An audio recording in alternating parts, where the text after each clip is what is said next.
Hi, I'm Gary White for Central Kentucky Television. I'm here with Betty Bradshaw, who is the treasurer for the Marion County Fair Board. And the Marion County Fair was at the beginning, well, actually at the end of June and the beginning of July this That's year. correct. Mm-hmm. It's a little early, it seemed. Well, we always host it try to get it at the first of the month of July each year. So depending how that falls, Right. that's when we're going to host Getting it. around the 4th for the fireworks and stuff, exactly, right? Exactly, exactly. So this year, how'd it go? Well, basically our attendance was down this year. There's probably a lot of things that apply to that, but mainly the weather. All week it looked like it was going to rain or storm or something every day. And in fact, there was a couple of days that things were either delayed or were canceled because of the weather, rain or whatever was going on. Our demolition derby, we had to cancel that night because basically it was just pouring down rain, and we had then the participants, we had not very many that came because they thought that it was going to be canceled, and that's true. And then because of the rain, we had this mud pit, and we have to have personnel there that can actually clean that up, and it kept raining, and so and then they had to be pulled off or something, so we had to cancel that, and we probably will redo that event later on in a month or so, and we'll try to get the information out to the public for that. Yeah, that was a biggie that we had to cancel because that always draws a pretty good crowd. But the weather, we can't control the weather. Right. I got somebody tickled that said we need to have our fair like in October through January. Oh yeah, that's good weather time too. Exactly. Yeah. Yeah, that'll work. Yeah. We never know. Right. Never know what's going to happen. Never know. Well, some of the other events, though, I think had really high, if not record numbers. Your truck and tractor pull had huge numbers. Yes. And also the harness racing had 17 races in that one night. Harness race. Actually, Monday's event, which is our big pageant night, and we also, this year, we did something new. We actually had what we call local talent night. Basically, we had gotten some local people that like to sing and perform that came, and we had that in the grandstand while the pageants were going on over there in the extension office building. And so actually that night our numbers were up. And then the harness racing, our numbers were up. We had 17 races this year, and that is probably the most we've had in, I don't know, probably 5 years that I can remember. That's great. There's been some changes with the Racing Association that allow more people to come and participate in those races. So, and we expect that to continue. We may end up going to back to a 2-night type of racing deal.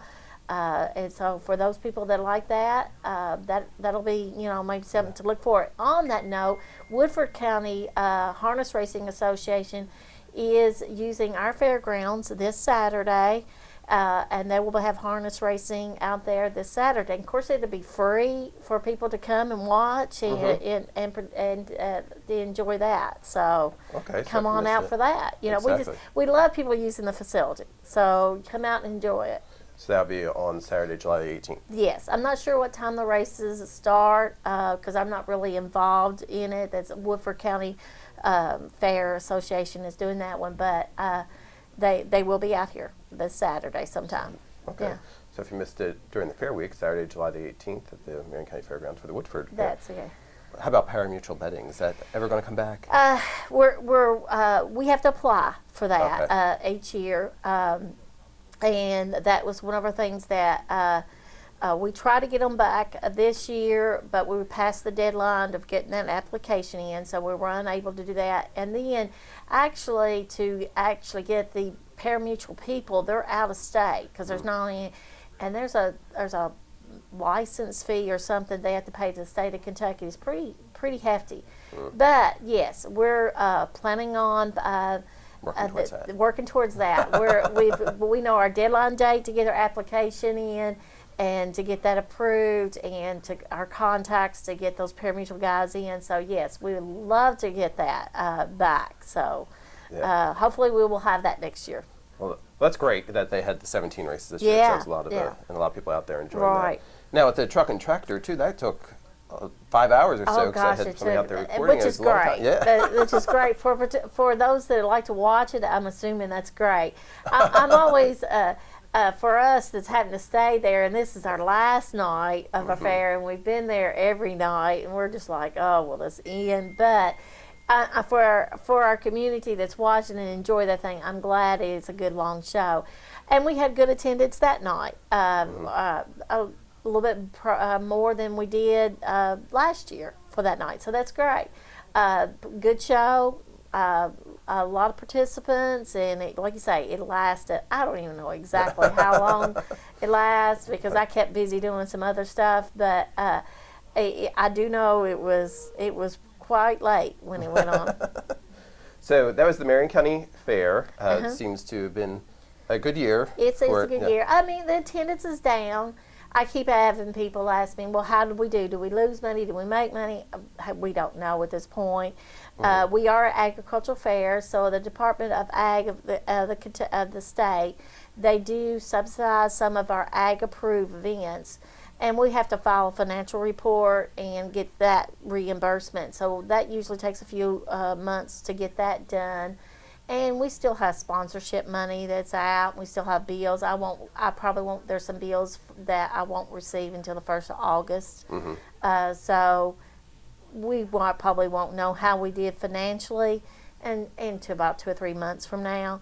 But I'm optimistic that hopefully we'll broke even and have better luck next year and better weather. Yeah, because weather does play a factor. Good attendance and the things like that. We're always looking for suggestions and ideas. Our fair board meetings are open to the public. We usually try to post them. We're all volunteers, so we try to work around all of our schedules. So we don't have like a set date, but we do try to post them in the local newspaper and on the radio and things like that to let people know when our meetings are. So they're open to the public. If you'd like to volunteer, we'd love to have you. Because it's like I say, we're all volunteers, and we try our best to put on a good fair every year, and it's a lot of work. Absolutely. So come on out next year for the Marion County Fair. Do you know the dates yet? No, we haven't set the dates yet. We tentatively. They've looked at some. The way the 4th, I think, in 2016 falls on a Monday. So we've kind of got to josh around and look at schedules of some other things, but we haven't set those dates yet. So, but we probably will in a couple of months. Yeah, but be around the beginning of July. Right. Each year. Somewhere. Yeah. Great. Thank you very much. No, thank you, Gary. All right. This has been Gary White for Central Kentucky Television.